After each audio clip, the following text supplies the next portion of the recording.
Piece വെച്ചിട്ടാണ് ഒരു മസാല ഉണ്ടാക്കിയെടുക്കുന്നത്. ഞാൻ വെള്ള ഗ്രീൻ പീസാണ് എടുത്തിട്ടുള്ളത്. പച്ച ഗ്രീൻ പീസ് ആയിരിക്കും ഒന്നുകൂടെ അടിപൊളി കേട്ടോ.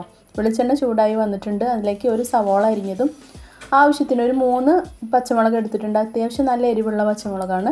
അതും കൂടി ചേർത്ത് കൊടുത്തിട്ട് നല്ല പോലെ ഒന്ന് ലൈറ്റ് ബ്രൗൺ കളറാവുന്നവരെ ഒന്ന് വഴറ്റിയെടുക്കുക. ഒരുപാട് തീ വെച്ചിട്ടൊന്നും സവോള വഴറ്റിയെടുക്കരുത് കേട്ടോ. ആവശ്യത്തിന് മാത്രം സിമ്മിലിട്ടിട്ട് വേണം വഴറ്റിയെടുക്കാൻ.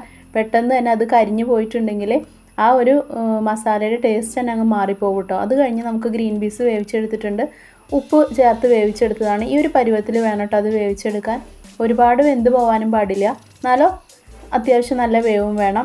പൊട്ടി പോവരുത്, അതാണ് അതിൻ്റെ ഒരു പാകം.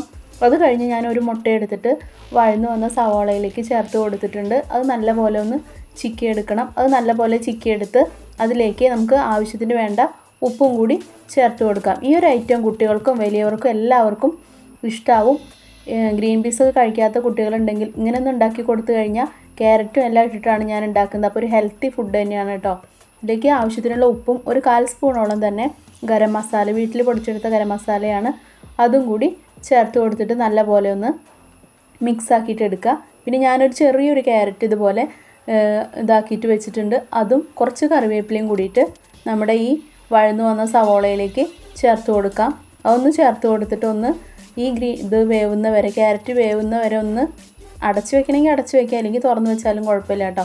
അപ്പോൾ അങ്ങനെ ഒന്ന് വേവിച്ചെടുക്കുക. അത് പെട്ടെന്നായി കിട്ടും. ക്യാരറ്റ് ഇങ്ങനെ ഇതായി ചീകി എടുത്തതല്ലേ, അപ്പോൾ പെട്ടെന്ന് തന്നെ ആയി കിട്ടും. വീണ്ടും ഞാനൊരു 1/4 സ്പൂണോളം തന്നെ ഗരം മസാല പൊടിച്ചത് ചേർത്ത് കൊടുത്തിട്ടുണ്ട്. അതിൻ്റെ ഫ്ലേവർ കൂടുകയൊന്നുമില്ല കേട്ടോ, ഞാൻ കുറച്ച് ചേർത്ത് കൊടുത്തിട്ടുള്ളൂ.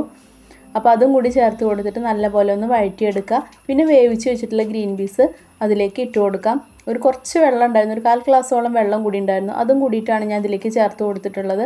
എന്നിട്ട് നമുക്ക് അടച്ച് വെച്ചിട്ട് ഒരു 5 മിനിറ്റ് ആ വെള്ളമൊക്കെ ഒന്ന് വറ്റുന്നവരെ ഒന്ന് വേവിച്ചെടുക്കണം. വേവിച്ചെടുക്കുക എന്നല്ല, അതൊന്നും എല്ലാം കൂടെ ഒന്ന് സെറ്റാവുന്നത് വരെ, അപ്പോഴാണ് അതിനൊരു പ്രത്യേക ടേസ്റ്റ് വരിക കേട്ടോ.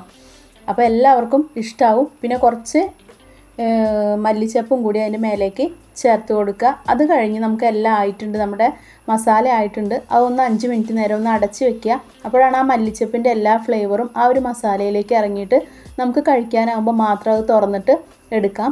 സൂപ്പർ ടേസ്റ്റാണ് കേട്ടോ. എല്ലാവരും ഒന്ന് ട്രൈ ചെയ്ത് നോക്കുക. കുട്ടികൾക്കും വലിയവർക്കും എല്ലാവർക്കും ഇഷ്ടമാവും. ചോറിനൊപ്പം, ചപ്പാത്തിയുടെ ഒപ്പം, വെള്ളയപ്പത്തിനൊപ്പവും അതുപോലെ തന്നെ പൊറാട്ടയുടെ ഒപ്പം പോലും നല്ല അടിപൊളിയായിട്ട് നമുക്ക് കഴിക്കാൻ പറ്റും. പെട്ടെന്ന് തന്നെ ഉണ്ടാക്കിയെടുക്കാനും പറ്റും. അപ്പോൾ വീഡിയോ ഇഷ്ടമായി എല്ലാവരും ഷെയർ ചെയ്യുക, ലൈക്ക് ചെയ്യുക. Thank you.